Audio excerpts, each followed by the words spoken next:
গ্রামটির নাম উদয়পুর। গ্রামের লোকজন খুবই সুখে ও শান্তিতেই বাস করত।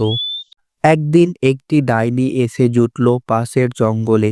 সে চিন্তা ভাবনা করলো সে একটা বড় গাছের ডালে থাকবে এবং এদিকে যেই পেরোবে তারই ঘাড় মটকাবে।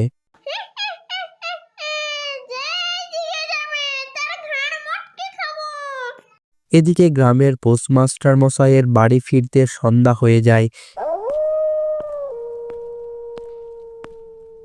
এই সুযোগকেই কাজে লাগিয়ে ডাইনি পোস্টমাস্টার মশাইকে হত্যা করে।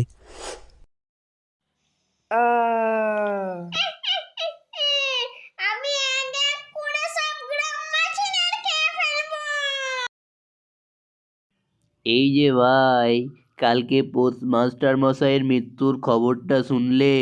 সত্যি খুবই আশ্চর্যকরভাবে হয়েছে। হ্যাঁ, সে তো শুনলামই। এটা নিশ্চয়ই কোনো ডাইনির কাজ। হ্যাঁ, কালকে রাত্রে আমি ডাইনির গলার আওয়াজ শুনতে পেয়েছি। সত্যি খুব ভয় করছে এবার। হ্যাঁ, একটা কিছু ব্যবস্থা না করলে ডাইনি আমাদেরকেও মেরে ফেলবে। গ্রামটিতে রিজু নামে একটি ছোট্ট ছেলে বাস করত। সে গ্রামবাসীদের সকল কথাগুলি শুনছিল। সে চিন্তা ভাবনা করলো সেই কিছু একটা করবে আমাকে কিছু একটা করতেই হবে, এই গ্রামবাসীদের বাঁচাতেই হবে।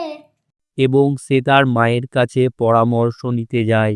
মা, আজকে সন্ধ্যায় আমি ডাইনির কাছে যাব এবং ডাইনির কিছু একটা ব্যবস্থা করেই ছাড়বো। পরের দিন সে ডাইনিকে মারার জন্য রওনা হয়। এ ডাইনি, তুই কেন এখানে এসেছিস? চলে যা বলছি, এই গ্রাম থেকে এক্ষুনি চলে যা।